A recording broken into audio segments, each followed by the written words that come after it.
Coming up, how a controversial ruling in the Minnesota Supreme Court is causing concern for victims of sexual assault. Grass fires reducing visibility and causing damage across our region. Plus, how to land a vaccine appointment as Minnesota gets ready to open eligibility to the general public. Valley News Live starts right now. This is Valley News Live at 10. A controversial ruling out of the Minnesota Supreme Court. It overturned a rape conviction, citing victims who drink alcohol before a rape occurs aren't considered mentally incapacitated. As Valley News Team's Nashay Taylor reports, one woman is speaking out because of the message she feels it's sending to victims of sexual assault. It's a story you'll only see here on Valley News Live. Minnesota Supreme Court's recent reversal of a rape conviction is rubbing some people the wrong way. When I first heard about it, I was outraged. The ruling states a person who voluntarily drinks alcohol before being sexually assaulted is not considered mentally incapacitated. It shouldn't matter whether a person has drank at all. It shouldn't matter whether someone has given them alcohol or whether they've decided to overdo it one night, made a poor decision. Sarah Scott is no stranger to the conversation of rape. She says she was sexually assaulted back in 2012 in Moorhead. No one deserves to be raped. No one deserves to have something like that taken from them without their consent. Now there is worry the ruling could be sending the wrong message. I'm hopeful that it's not sending a message that, you know, if you are voluntarily intoxicated, you deserve to be raped, because that's certainly not the message we want to send. And I don't think that's the message that the Supreme Court was trying to send. Clay County Chief Assistant Attorney says these types of cases should be prosecuted, but understands why the decision was made. They have to go by how it's written. And like I said, when you have one comma maybe that should have been placed elsewhere, that affects the whole reading of the statute. Fall says this doesn't mean sexual assault cases involving alcohol can't be prosecuted. The cases could be argued under physical helplessness as the reasoning for being unable to give consent. In Fargo, Nashay Taylor, Valley News Live. Hundreds of people protested the ruling today at the Minnesota Capitol. Minnesota Representative Kelly Moeller has now introduced new legislation that would remove the intoxication loophole.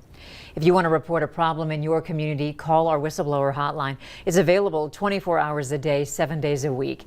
237-6576. You can call and leave your tip, and we'll do our best to get to the bottom of it.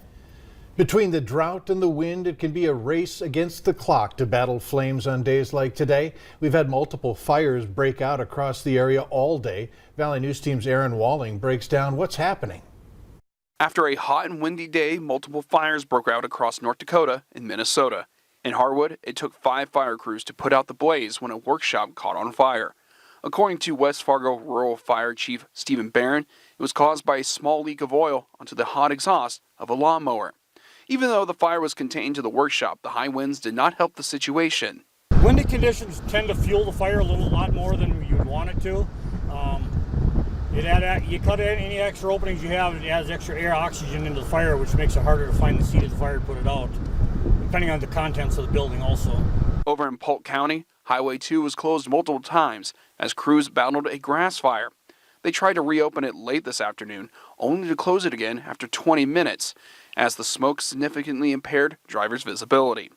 The grass fire was stoked by the strong winds, and according to our meteorologists, gusts clocked in up to 44 miles per hour in the area. Today, really, the biggest challenge is going to be the wind and the heat. It's plenty warm out, and everybody in full gear like this, it takes a toll on guys. You got to get guys into rehab and try to keep them fresh as you possibly can without anybody getting hurt. Grass fires like this also breaking out in Bismarck and other parts of the state. While the temperatures are set to drop tomorrow, the drought continues, and the high winds will also be sticking around. In Fargo, Aaron Walling, Valley News Live. Emergency burn bans are in place in many areas. Officials are urging to not burn until conditions improve. Police were called to the scene of a car driving into a home in the 1500 block of 11th Street North in Fargo. It happened just before 10 this evening. Officers tell us the man driving was the only person in the vehicle.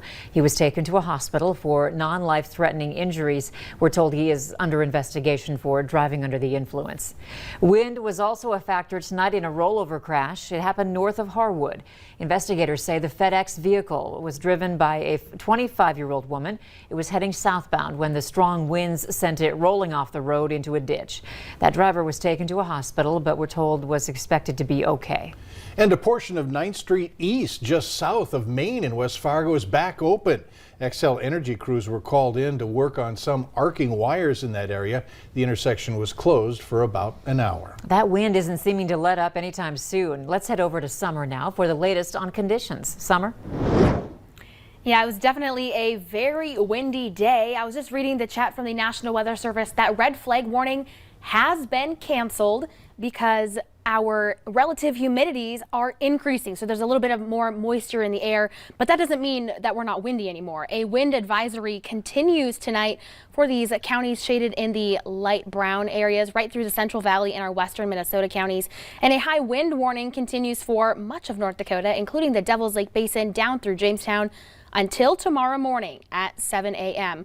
Here's a look at a few of the peak gusts today. 62 miles per hour in Carrington, 56 miles per hour in Fargo, and 49 miles per hour out in Park Rapids. Temperatures are going to continue to fall very quickly tonight. I'll have a look at a very chilly Tuesday coming up in a few minutes. Okay, thanks, Summer. Still no sign of the two men that police say may be involved in a drive-by shooting last week in West Fargo that injured a 12-year-old boy. 20-year-old Jamond Walker of Glendon is charged with conspiracy to commit aggravated assault. 21-year-old Leotis McGee Jr. of Fargo has been charged with aggravated assault and reckless endangerment. And if you have any idea where they may be, you're urged to contact police. Meantime, Deontay Taylor and Garrett Morin were arrested last week in this case. They were charged with conspiracy to commit aggravated assault. Fargo police are investigating 2 more cases of drinks being drugged in downtown Fargo. This marks the 4th reported incident since late January, 3 of them happening this month alone. It does not appear any of the incidents are connected.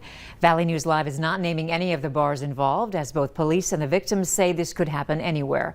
Fargo police urge you to report incidents like this as quickly as possible. In your COVID vaccine coverage tonight, today is the day that many North Dakotans had been waiting for since the start of the pandemic. All North Dakotans 16 and older can now make a COVID vaccine appointment. For information on how and where to do that, use our VNL vaccine tracker. It's right on your homepage of our website, or you can open your phone camera and point it at the QR code on your screen. Then tap the link that pops up. As availability of the vaccine opens up and trials are being done in children, many parents are asking, will the COVID vaccine become a required part of back-to-school immunizations? The North Dakota Health Department says no. The state immunization surveillance coordinator tells us it will not be required for schools or colleges. They say adding a disease to the immunization list has to go through lawmakers, and they haven't submitted any bills to do so. We really had choose kind of the ones that have the most potential to spread in the school. We know that there's still a lot of questions about the COVID vaccine and want to kind of make sure people are aware that we're not requiring it in any capacity. For Minnesotans, the big day is tomorrow. All Minnesotans will technically be able to book a slot to get a COVID vaccine, but it may be more difficult than some expect. Devon Roming has tips on how to land an appointment. By now, most Minnesotans have heard the news. Anyone 16 or older is officially eligible for a COVID-19 vaccine as early as March 30th. But with this good news comes the daunting task of trying to find an appointment. Where are appointments available? Who can book them there? How do you book them there? When do you book them there? Mara Caldwell is the founder of the Facebook group Minneapolis Vaccine Hunters, a group which started with a few nurse friends, expanding to over 40,000 people with one mission. So just compiling accurate information so that people are able to see real time where they're able to find appointments. What we do as moderators is verify information and make sure that it's accurate and keep the group sort of on track. A process which Caldwell says has helped place shots in the arms of thousands across the state. Everybody in that group has either booked an appointment for themselves or for somebody else, and some of the people in the group have booked for hundreds of people at this point. But let's say joining a Facebook group really isn't your thing. Leaders with MDH advise you contact your healthcare provider or local pharmacy to see who's vaccinating near you, and also signing up through the state's vaccine connector. They will shoot out emails and text messages to say when it's your turn in the state lottery, and then they will tell you where to go and you have an appointment. As millions will now be eligible for a vaccine, health officials say it's important to note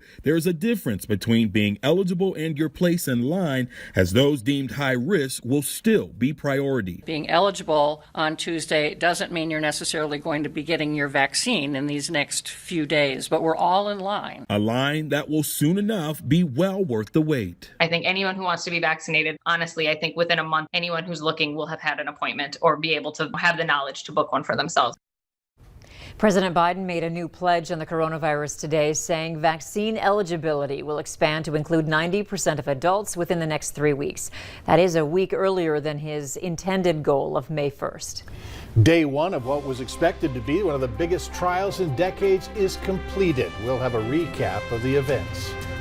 And windy conditions aside, today was a very warm one. A high temperature of 77 degrees today in Fargo, and that breaks the previous record of 76 that was set back in 1986. And a record-breaking day in Grand Forks as well. 74 was the peak temperature. Big changes in the forecast for your Tuesday. On details right after this.